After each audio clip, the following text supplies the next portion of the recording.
Welcome in 3 a.m. Coney. Another audio edition. This is how we like to do some of the interview segments. It makes it much easier on our guests, but don't worry, we'll slap a picture up of this man that's joining us on the show. The final selection of the 2020 Major League Draft of the Cincinnati Reds, Joe Boyle. Now, Joe, normally in a normal year, when I say the final selection of the 2020 draft, you'd have been offered about $10,000 and maybe make it out of rookie ball as like the 42nd round. But this year in 2020, being the final selection was actually a fifth-round pick, which is, that's success, is getting drafted in the fifth round, especially coming out of college, out of Notre Dame. So, Joe, congratulations on being drafted. Well, I knew the first time I saw you pitch, it was definitely a certainty. And I'm sure you've known for a while, you've been on some Major League radars, but welcome to the Cincinnati Reds organization, man. Yeah, well, thanks for having me, and I appreciate that. Thanks for having. It's like, we at the 3 a.m. Coney are the media, not the media, holders of the Reds. We're the fan account. We're the fan media account. So Right. Having you on as a 102 mile per hour fastball thrower from the right side, that's always exciting. And out of the first 5 rounds, I think you have the one guaranteed 80 skill on the 2080 chart, Joe. You throw 102 miles per hour from the right side, 6'7", 240. You've got this natural bite to the fastball. We'll start with some baseball questions to start. When did you start throwing like that? When did it really come together? A guy that throws 100 miles per hour, it's still rare, even though guys are throwing pretty hard nowadays. When did you start really pumping that velo up? Well, it's always been a slow progress for me. Starting off when I was young, I was always the guy who threw really hard and didn't know where it was going. I progressed and worked on my skills, and right around sophomore year, I made a really big jump in my velocity. I went from 81 freshman year, topping on 81, and then I touched 91 sophomore summer.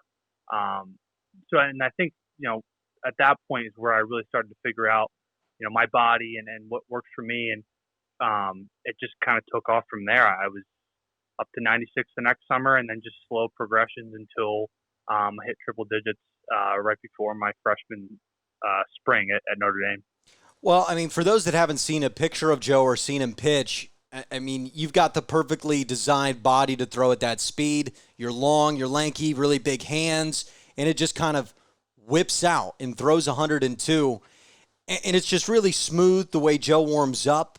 For the people listening at home, it's a very natural 102. It doesn't look like you're trying to throw very hard. Now, you mentioned the control. That's something obviously you've continued to work on.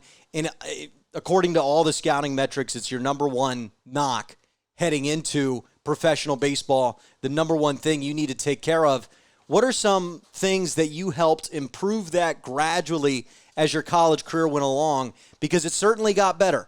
Now, the walks were still up, but you've improved every time I've seen you pitch. Every season you've had, you've gotten better and better at that control. What fundamental are you really honing in on to try to sharpen that skill up? Well, I think if you look back to that summer with Kalamazoo, I was coming off a pretty tough month and a half in the Cape Cod League. I threw about 5 innings with like 11 appearances. I was coming off the spring as well, where I had 2 innings over 8 appearances. So I was really struggling with where I was, and being able to compete and keep the ball over the plate. And I got to Kalamazoo. I turned a corner there, and I changed my mentality. I changed my mindset. I just stopped caring, to put simply, and I just trusted my stuff and just let it go. I think that a lot of baseball coaches and kids playing are, they're very focused on their mechanics, and mechanics are important and they definitely contribute to your performance. But for me, aside from a slight mechanical change with my stride direction, I mean, everything else that I fixed was purely mindset, and I think that was the biggest contributor to being able to help me throw more strikes, be more consistent, and then it helped everything else, helped my velocity, my off speed. So you're saying now, for those of you that don't know, I spent that same summer he's talking about in Kalamazoo. We were there when Joe arrived with the team. I think we might have Brian a little later on this same episode, Joe. He was also a broadcaster on that team. I remember when you were rumored to be coming, we heard that, we've got a guy who's going to throw high 90s. Got a guy who's going to throw high 90s. I go look at your stats. I go, and he's got some control issues, but high 90s is going to work. And you show up and pitch the first day, and you're busting the radar gun, 101, 102. So I'm really glad to hear that moment in Kalamazoo in that summer, because from day one, Brian and I, you lit that league on absolute fire. But it's good to hear that the relaxation part of it, the throw it, don't aim it, fundamental of pitching. Just relax, go out there, your mechanics, your fundamentals, really let it loose. I'm glad that you figured it out in that environment in Kalamazoo. Was it because it was so fun and relaxed, because it was a good group of guys, good coaching staff? What really deserves the credit for the Growlers there, or is it just you personally? Honestly, I think it definitely was the Growlers. I moved into an apartment with my teammate from Notre Dame, Nico Cavadas, and also my teammate, Jared Miller. And we had a blast. It was a good time just living with those guys all summer, real relaxed. It was. Coach Pachaki really just, honestly, he really helped me out just by saying, hey, Joe, go out there and pitch. You got great stuff, and you just got to trust yourself. And, that really stuck with me. And he also told me, he's like, if you go out there and you walk everyone, like, you're going to pitch again the next day. There was a safety net there that, I think it's, it's a little tough to admit that you need that safety net at first, but got to start somewhere. And I think that really helped me take off. And I'm at a point now where, I can be competitive, and I can be hard on myself, and it won't get out of control. I won't spiral. So, well, you never allowed a home run in your Notre Dame career, and you only allowed 21 hits, 14 Ks per 9 innings, some really impressive stuff.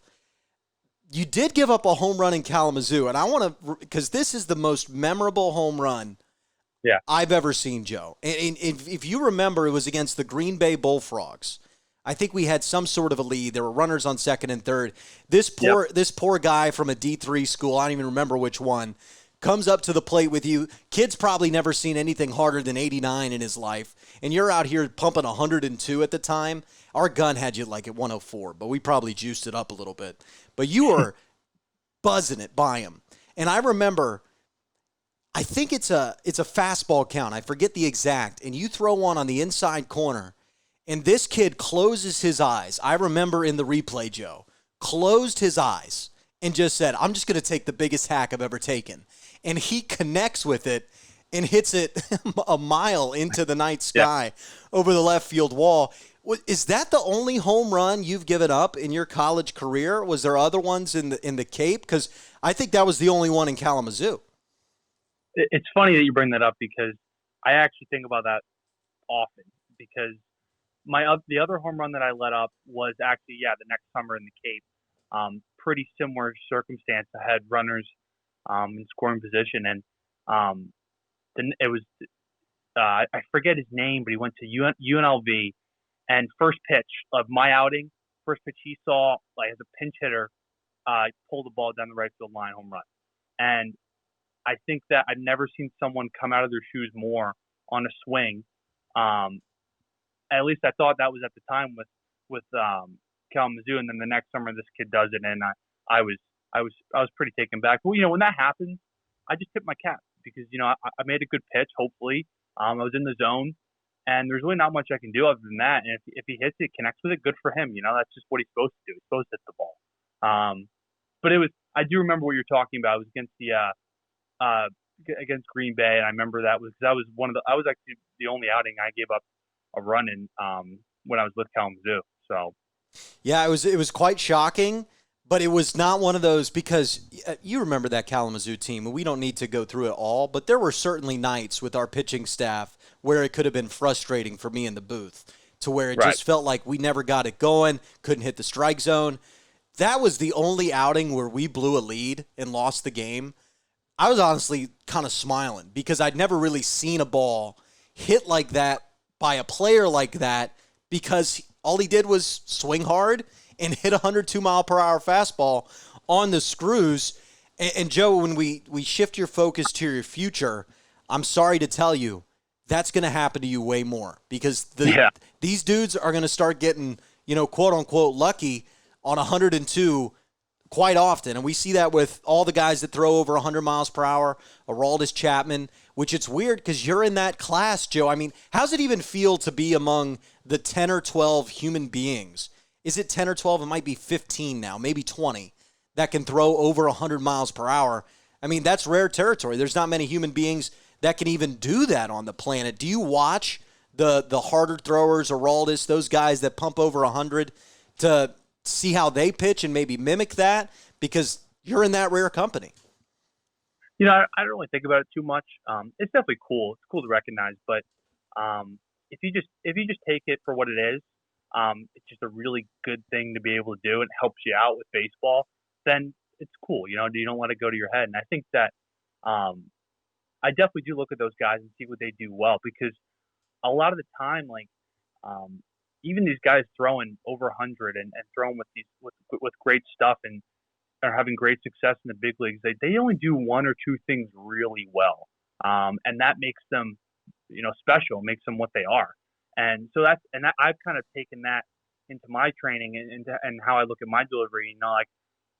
There's some things that I would like to work on. I think that I could do better, or maybe is lacking. But I mean, I do a few things really well, and that allows me to throw so hard. And I'm not going to take away from what makes me good. I'm going to keep doing what makes me good. So. Well, and you have an interesting pitch selection. If I remember off the top, you have that, obviously, the four seam, and then you throw that slider, which comes in high 80s, if I remember correctly. And then is that the only two pitches you're running with right now, or was there a little change or a two seam or a buzzer that you have in the pitch arsenal nowadays? I have a changeup that I've been working on. I have it. I worked on it throughout the off season this past year, but I'd never really used it in the game. It's kind of hard to use it unless you're forcing yourself to throw it, because there's not many situations where I feel like I need it. But I definitely would consider like that to be my third pitch, and that's something that like I throw a lot with. When I'm throwing now, I'm building up for a quote unquote season this September where I'm going to throw to some live hitters, and so my changeup's been a pretty prominent part of my catch play. But yeah, I would say those are my three pitches, and I mess around with the curveball every once in a while just to make it fun. Yeah. So is your goal?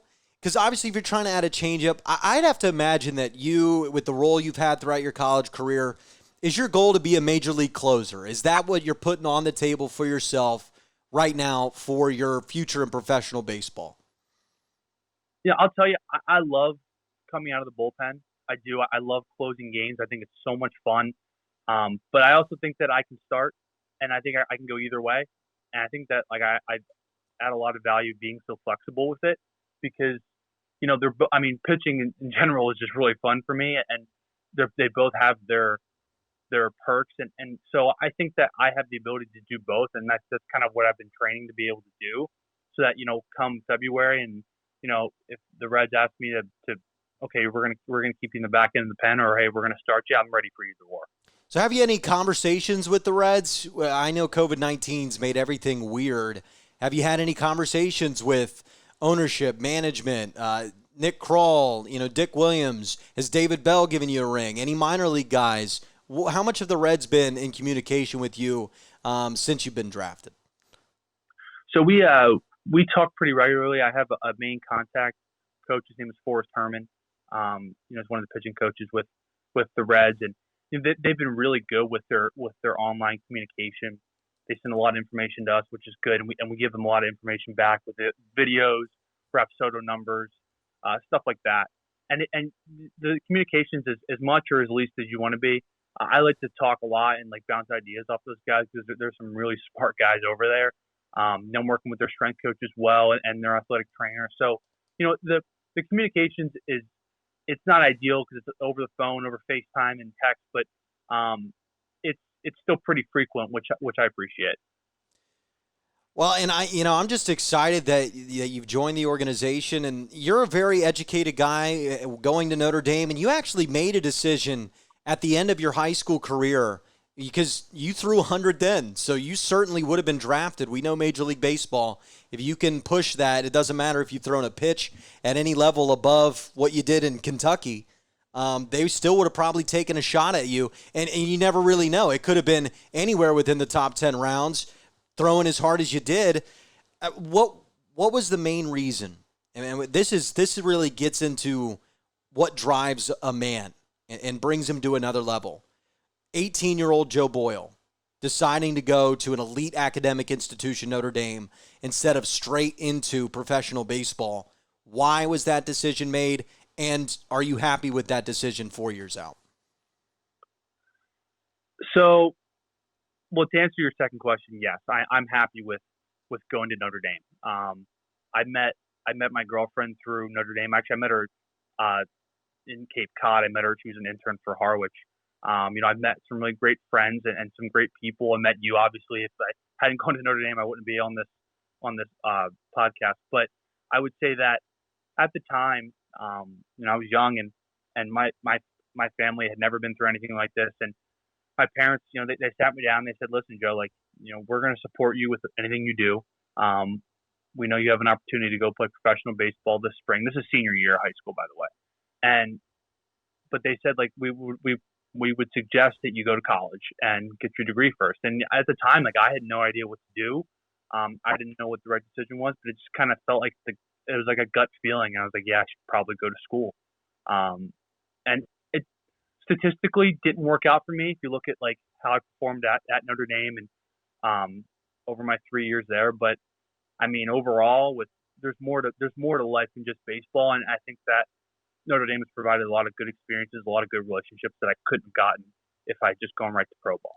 Well, I think, let me play sports talk guy here for you, Joe. I really Okay. think that you would have probably, considering the interview we just had, where you tell me you're so dialed in the mechanics, you're so lost in the sauce of trying to throw strikes, you're pushing, you're pressing, you're feeling pressure, and what you Yeah. needed was a summer in Kalamazoo to relax, to get your mind right, to let it all go. I personally don't think that happens to anybody at professional baseball because there are dollars on the line. You know that your parents would have wanted you to go to college. Now you're not in college and you're walking three guys an inning at professional baseball and you're getting a lot more homers hit off you. It could have been a much rougher path, I think, Yeah. from high school on for you specifically, especially with the things you've just told me. I think that was a really mature decision you made, a family decision. And you mentioned girlfriend, you mentioned friends, you mentioned 4 years. You have a degree now, which, by the way, what's your degree in, Joe? Sociology. Sociology. See, you're learning about the mind. You're learning about society. You're learning about people. I think Right. that was. I think you made the great. I think you made the correct decision for you and your life moving forward. And I think that so many people they worry about the dollars and cents aspect of it.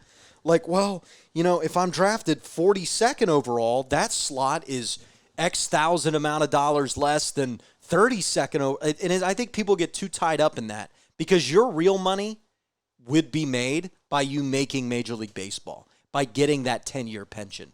So the real question is, how do I get to 10 years in the league? Not how do I get the biggest payday on day one. So I think you made the correct, great, and mature choice, Joe. Yeah. Well, thank you.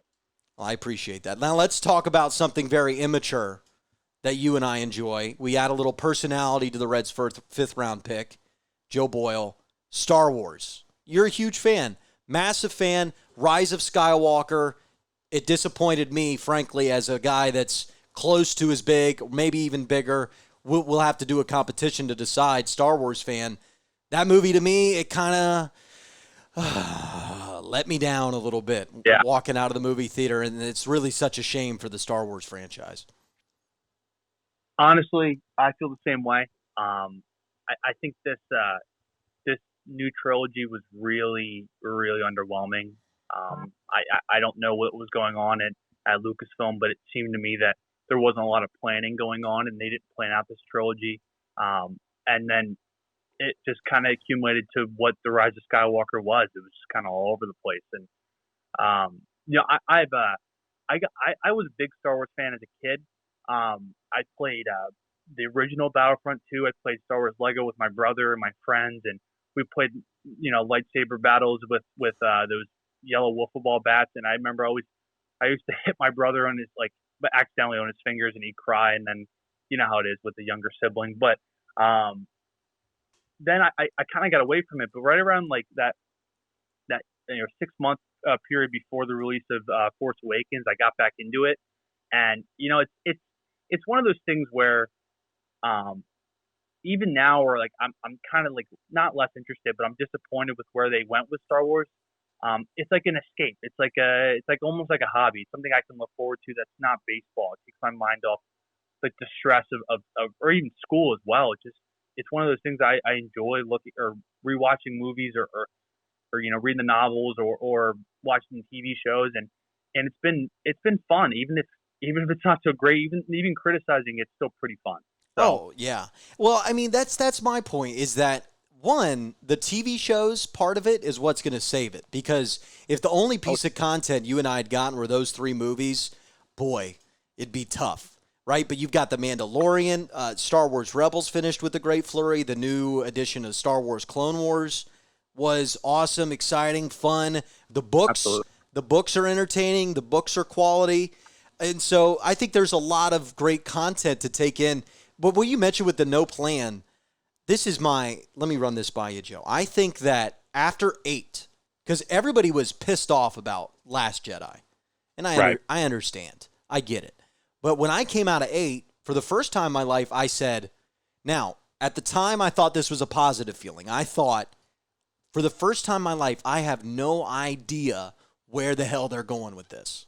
No idea. But I feel like there's potential there. Now, the reality was they actually did not know where they were going with this. And so that's why I felt that way, because they didn't know either. And that's not good. That's not what I wanted. I think Episode 9 completely determines how we look at Episode 8. If Episode 9 would have kept the same themes and changed them in a different way, had this grand finale kind of fit with the movies, and instead of going off onto right field, it would have made 8 seem much better. The Empire Strikes Back without a good Return of the Jedi it's less of a great movie.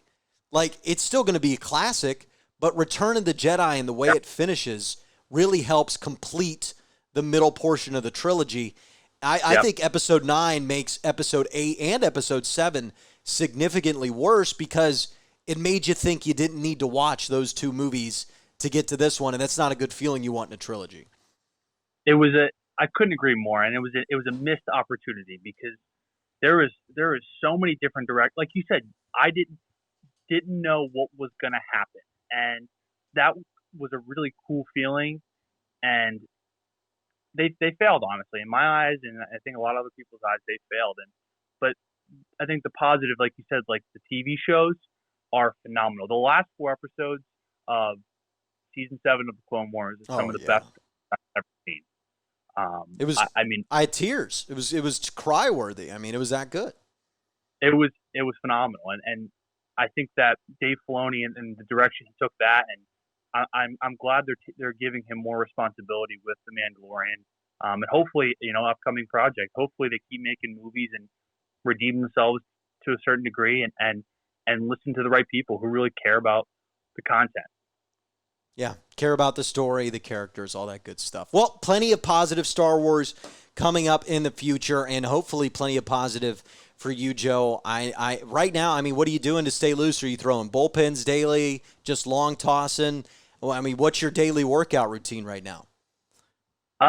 Working out at a local gym. I'm back at Notre Dame now, and actually, I still have 2 more semesters here at Notre Dame before I graduate. So I'm living at Notre Dame, doing online classes. Cannot use the facilities as like I'm not part of the team anymore, and with COVID regulations. But been going to a local gym. I've been throwing with one of the other pro guys here. Been using an indoor place right around the corner. They're letting me use the Repsodo and kind of sharing some of the knowledge I have with the data, and just staying positive and having a good time as best I can with everything going on in the world. Yeah, tough times, and I baseball's back for the youth, baseball's back for the pros, but all those guys in between, which honestly is probably the most passionate portion of baseball players, the collegiate and the professional guys who haven't made it to Major League Baseball, they aren't playing for money. Trust me. They're playing to make it to Major League Baseball. It's unfortunate that those guys right now are the only ones not getting to play. It'll be really interesting to watch you pitch, to watch your journey. And, Joe, if you start pitching well and my Reds trade you somewhere, I'm going to be so mad, and I will apologize from the bottom of my heart. But my plan in my head is to watch you out of the bullpen, late inning situations in Great American Ballpark, and honestly can't wait for that day. Yeah, that sounds great to me. All right, Joe. Appreciate it.